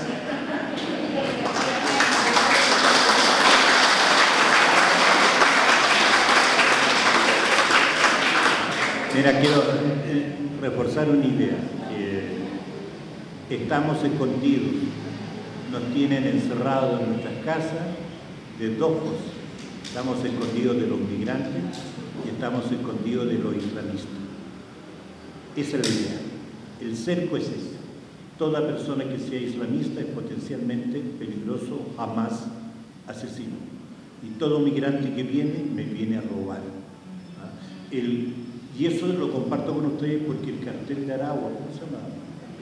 El tren de Aragua es una invención muy sabia que va en esa idea, a romper la posibilidad que ustedes no desconfíen. El día que empiezan a desconfiar del propio venezolano, está ganando el fascismo. Así va. Pero nosotros podemos cambiar el mundo. A nosotros nos tienen así. Ese tren de Aragua que ellos inventaron es igual como Al-Qaeda. ¿Se puede Al-Qaeda? O sea, la genética venezolana es la única que puede cambiar el mundo. Y ellos tienen miedo que eso se transforme a nivel mundial. Ahora hay condiciones en el tema comunal que se supone que el pueblo está educado, el pueblo quiere participar, hay varios supuestos. Un pueblo no por ser pueblo es automáticamente revolucionario. Hay todo un trabajo que hacer, ¿cierto? El desafío de la democracia comunal, ser muy eficaz, la lucha contra la burocracia absoluta y la lucha contra la corrupción. Supone eso, porque si en democracia comunal significa ganarse los presupuestos porque tú votas más por un lado o por el otro, hay que tener cuidado con esa instalación de que la democracia comunal sea por el dinero y no por un anhelo profundo de transformación de la sociedad. Eso.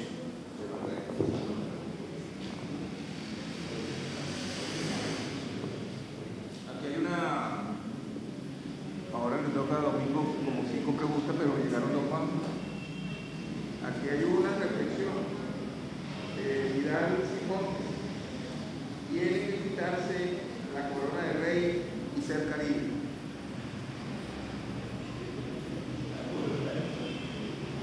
La pérdida de espacio para la oposición moderada puede fortalecer el sector extremista de María Corina Machado. Ahora que el PSUV y aliados tienen casi todos los espacios de poder, toda la responsabilidad sobre los problemas del país caerá en ellos. ¿Cómo van a afrontar ese reto?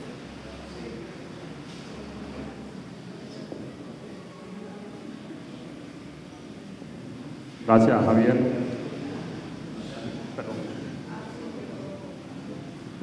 Sí, bueno, comienzo un poco por esta última porque, bueno, creo que finalizaba la intervención resaltando justamente la responsabilidad que tiene el gobierno bolivariano con esta victoria arrolladora, ¿no?, en las elecciones del domingo. Efectivamente, la mayoría absoluta en la Asamblea Nacional, 23 de 24 gobernaciones y la mayoría en los distintos consejos legislativos en cada uno de los estados, ¿no? No creo que la pérdida de espacios de esa oposición moderada lleve al fortalecimiento del sector extremista. por lo menos probablemente en este mismo momento más un deseo que comparto. Además, seguramente compartimos todos nosotros de que esa oposición extremista no se vea fortalecida. Y creo que con todo lo que está haciendo el gobierno nacional, incluyendo las consultas populares en las comunas y los circuitos comunales, la otra cosa que mencionaron aquí con la elección de jueces de paz, que ya vamos a responder también, la propuesta de reforma constitucional que está adelantando el presidente Nicolás Maduro, el fortalecimiento del Estado comunal, y que digamos que eso podemos resumirlo como el fortalecimiento del modelo de democracia participativa y protagónica. Tiene que llevarnos justamente a que ese sector extremista, además como ha sido hasta ahora, no se fortalezca. Además, si consideramos que este sector extremista no ocupa espacios institucionales, no tiene representación en los distintos cuerpos legislativos, no tiene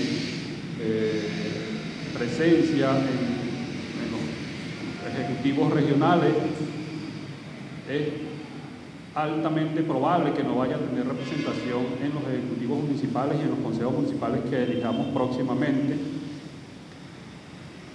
Yo creo que no se va a fortalecer. Además,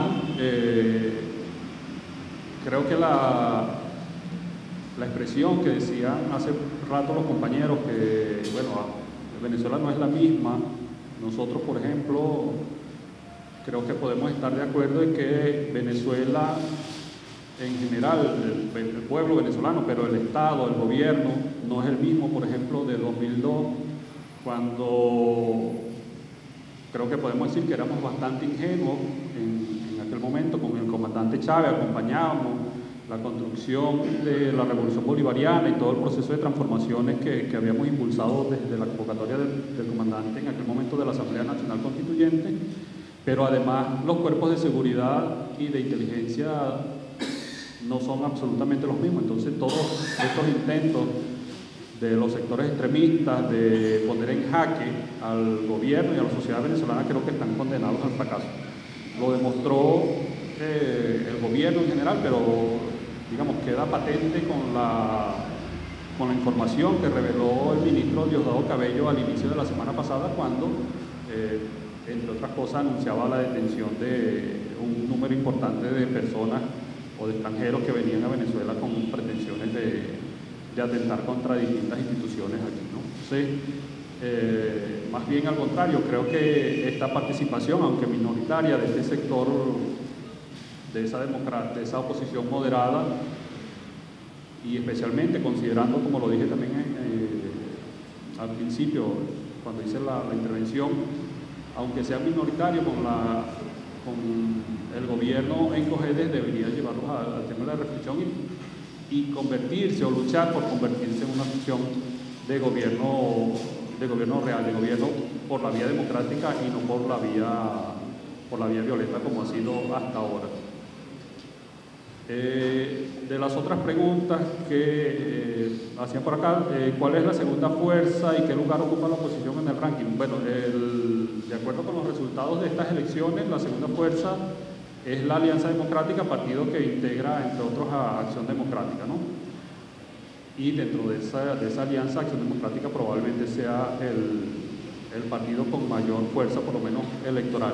Hasta este momento, por lo menos yo no tengo los números definitivos de toda la elección del domingo, incluyendo, por ejemplo, de manera discriminada los votos que pudieron haber obtenido las distintas fuerzas que apoyaban, por ejemplo, que integraban, por ejemplo, la alianza del Gran Polo Patriótico. Eso seguramente saldrá más adelante.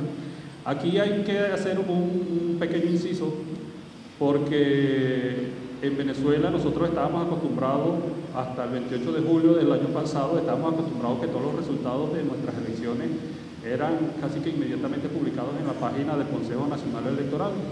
Y como ustedes saben, la página fue brutalmente atacada por fuerzas que no estaban necesariamente aquí en Venezuela. Eso, bueno, lo denunciaron, entre otros, y además con muchísimo detalle, la vicepresidenta ejecutiva, la vicepresidencia de Ciencia y Tecnología. Daban cuenta, por ejemplo, de cuántos ataques por minuto, cuántos ataques por segundo había sufrido la página del Consejo Nacional Electoral. Eso quiere decir que, aunque no lograron su objetivo en ese momento, la infraestructura tecnológica, en este caso del propio sistema electoral, pero también refiriéndonos a la infraestructura que nos permite acceder a la información, ha estado en riesgo y sigue estando en riesgo de que sufran ataques por parte de estos sectores que han atentado antes contra Venezuela, ¿no? De hecho, muchas páginas de instituciones oficiales, de instituciones del Estado, han sido atacadas y han sido tumbadas también por fuerzas ajenas incluso que están fuera de Venezuela. En un área tan sensible como el área electoral, cualquier cosa que haga el Consejo Nacional Electoral, por ejemplo, para poner al aire la página, anunciar los resultados, ustedes pueden estar seguros que inmediatamente va a ser objeto de ataques también. Entonces, el Poder Electoral tiene que conducirse con bastante cuidado a la hora de poner esta información al público, ¿no? Tenemos derecho, por supuesto, a acceder a esta información, pero es una obligación por parte del Poder Electoral que esa información tenga todas las garantías de que no va a ser atacada, ¿no? Garantías de seguridad de que no va a ser atacada.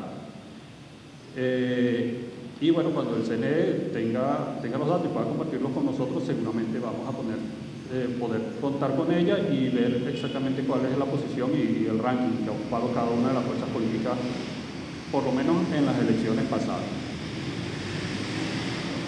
Me piden aquí también, o nos piden aquí una comparación con la elección de los jueces de paz y comentan, por ejemplo, que el mismo día de las elecciones la Iglesia designó un arzobispo. Eso confieso yo que no sabía. No sé si eso ha sido un intento de intervenir de alguna manera en las elecciones y en los resultados de las elecciones. Si hubiese sido así o si fue así, en todo caso me parece que no tuvo ningún éxito o el éxito que se haya propuesto de tener alguna incidencia sobre las elecciones del domingo. Sobre la justicia de paz, dos razones. No tengo los números precisos de esas elecciones, pero dos razones nos llevan a creer que efectivamente, a comentar que efectivamente la participación en esas elecciones fue sustancialmente mucho más baja que las elecciones del domingo. En primer lugar, porque no son unas elecciones de carácter o de un grado de importancia nacional o regional que, así como las elecciones para la Asamblea Legislativa o como las elecciones presidenciales, que puedan convocar a toda la sociedad venezolana para participar y que tengan, para poder tener incidencia en esa elección. Y en segundo lugar, porque la justicia de paz, como muchas de las cosas que hace el gobierno bolivariano, que hace la revolución bolivariana, en la vía de profundizar el modelo de democracia participativa y protagónica, es rechazada por algunos sectores de la oposición venezolana y bueno, por supuesto se abstienen de participar. Sé que muy pocas personas vinculadas con la oposición incluso llegaron a presentarse para jueces de paz, un número muchísimo menor, probablemente haya podido salir favorecido en esta elección, pero bueno, en todo caso no creo que haya sido tan, digamos, en términos numéricos no puede ser comparable la participación en esa elección de los jueces de paz con la elección que vimos el domingo pasado. Reitero el tema de la participación popular en la elección de los jueces de paz y todo lo que tiene que ver con el modelo de democracia participativa y protagónica, porque hay sectores que siguen rechazando, no solamente aquí en Venezuela, sino que rechazan el valor de la participación y la capacidad que puedan tener los pueblos para elegir no solamente a sus autoridades, sino a sus representantes en distintas instancias. Aprovechando que está compañero mexicano aquí, por ejemplo, en México actualmente hay un debate, por decirlo de una manera respetuosa, acerca de la elección de los jueces por parte del pueblo mexicano. Hay sectores, más bien creo yo, vinculados a la derecha que se oponen a que sea el pueblo que pueda elegir a los jueces allí en México, ¿no? Entonces esos intentos, como ustedes pueden ver, no es solamente acá en Venezuela que se oponen, sino que bueno, es una pareciera una estrategia, una acción compartida por varios pueblos, eso de negarle, varias fuerzas políticas, negarle a los pueblos la capacidad para tomar decisiones sobre aquellos aspectos que involucran o que impactan en su vida diaria, ¿no? Como en este caso, estamos hablando de los jueces, en el caso de los integrantes del Poder Judicial, en el caso de México, pero en nuestro caso de la justicia de paz. Nos comentan por aquí también que si la estrategia de financiamiento de los proyectos en las comunas y consejos comunales, especialmente el tercer proyecto, como anunció el presidente Nicolás Maduro en su última locución, puede llevar al incremento de la participación y a que los niños puedan aumentar su participación. Yo creo que debería ser así, ¿no? Porque lo que estamos viendo es que la democracia participativa y protagónica tiene resultados concretos que se expresan justamente en la selección de aquellos proyectos que tienen incidencia en la vida diaria de quienes hacen vida en estos espacios comunales, bien sea las comunas ya establecidas o en los circuitos comunales. Es decir, las comunas, y ustedes seguramente habrán visto algunos voceros explicando qué han hecho con el dinero, cómo han invertido el dinero que han recibido de producto de esta selección en las consultas populares, y algunos incluso orgullosamente muestran que no solamente el dinero que reciben de financiamiento para esos proyectos lo utilizan para culminar ese proyecto, sino que incluso han tenido ahorros que les permiten realizar otras actividades, otras acciones allí en esos espacios comunales. Entonces, en la medida que el pueblo mismo vea que ese financiamiento es real, que esa participación efectivamente va cambiando la vida cotidiana de cada uno de nosotros. Además, esto es sumamente importante, me parece a mí, porque la contrapartida que nosotros vemos son las medidas coercitivas unilaterales que definitivamente nos afectan precisamente en el día a día, nos afectan cuando vamos al mercado, nos afectan cuando vamos a subir a la política, nos afectan cuando vamos al metro, y esta es una manera entonces también de contrarrestar el impacto que tienen las medidas coercitivas unilaterales. Así que estamos, creo yo, en el camino correcto. Bueno, esto ya comentamos. Y nos queda esta, la pérdida de escaños por la oposición moderada. Bueno, esta creo que ya la comentamos también, ¿no? Ya lo habíamos dicho también. Y como, bueno, nuevamente no reitero que los espacios, aunque minoritarios por parte de la oposición moderada, son importantes que se mantengan allí, no solamente como una voz que pueda ser de control al gobierno revolucionario, sino para ellos mismos que puedan ir construyendo una alternativa democrática. Y cuando nosotros decimos que es bueno para ellos mismos convertirse en una alternativa democrática, estamos diciendo que también es bueno para nosotros, porque eso va a disminuir el uso de la violencia, o nosotros creemos que eso tendría como resultado la disminución del uso de violencia en el espacio político, ¿no? Ahora quisiera, con el permiso de todos ustedes, de todos y todas ustedes, comentar la pregunta a la que hacía referencia Javier, que mandaban por acá. La pregunta la hace el profesor Gregorio Pérez Almeida, y es una pregunta que, bueno, por supuesto responde a las preocupaciones del profesor Pérez Almeida relacionadas con los derechos humanos, pero que puede tener un poquito de truco, ¿no? Aunque yo sé que el profesor lo hace de la manera más sincera, ¿no? El profesor pregunta, ¿cree que si la oposición llegara al poder democráticamente, y resalta la palabra democráticamente, en Venezuela mantendría el título 3 de la Constitución? El título 3 que hace referencia a los derechos humanos en Venezuela.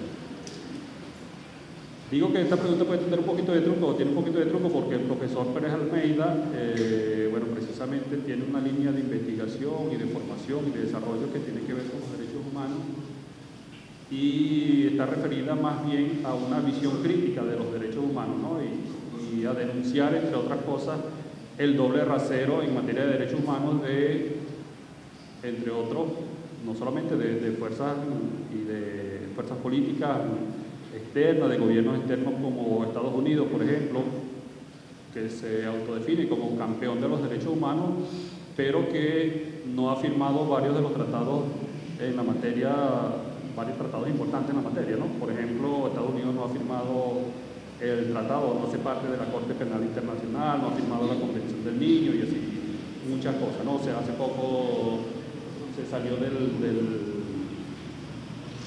del acuerdo climático, hace poco también se salió de la Organización Mundial de la Salud, hace algún tiempo se había salido de la UNESCO, volvió queriendo imponer sus condiciones, etcétera, ¿no? En el caso negado, habría que agregar a la pregunta del profesor Pérez Almeida de que la oposición llegara democráticamente al poder en Venezuela, creo que intentaría más bien por todas las vías posibles cambiar la Constitución, reformar la Constitución y mantener por lo menos, o mantener solamente en el papel este título 3 de nuestra Constitución y mantenerse con ese uso hipócrita, podemos llamarlo así, de los derechos humanos. Un uso acomodaticio, un uso interesado de los derechos humanos y que, entre otras cosas, en algunos países, por ejemplo, Estados Unidos a la cabeza, sirve para más bien perseguir a los pueblos y sirve para perseguir a los defensores de los derechos humanos. Aquí habría que añadir a la pregunta que hace el profesor Pérez Almeida, añadir a esa reflexión más bien, que nosotros hemos tenido la experiencia en Venezuela de la oposición ocupando, entre otras cosas, uno de los poderes públicos, ocupando la Asamblea Nacional. Pero es bueno recordar, como ha hecho entre otros Sergio Rodríguez Gelfenstein y otros ponentes que hemos tenido acá en este mismo espacio, que el Estado venezolano tiene 5 poderes, o que el poder público nacional está dividido en 5 ramas y que la oposición pueda llegar a ocupar uno de estos poderes no significa que vaya a ocupar todo el Estado, ¿no? Y como vimos nosotros con la experiencia del 2015, bueno, también en contrapartida hay un pueblo y hay un gobierno que se opone a los intentos de la oposición de instrumentalizar, en este caso, lo que es la doctrina de derechos humanos. Creo que están llegando otras, son más reflexiones que son para los profesores, para nuestros invitados, no para, bueno, probablemente el profesor Pérez Almeida, para terminar de cerrar la pregunta, bueno, lamentablemente no está aquí, pero el profesor Pérez Almeida seguramente tendría reflexiones importantes que hacer que se pudieran agregar a esta respuesta, pero bueno, si la oposición llegara democráticamente al poder en Venezuela, tiene que tener claro, y nosotros tenemos que tener claro que nosotros vamos a estar en la oposición y vamos a hacer nuestro papel como oposición, nosotros los chavistas y los bolivarianos. Entonces, no estaría la oposición jugando sola en todo caso, tendríamos nosotros, o nos tendría nosotros allí de frente.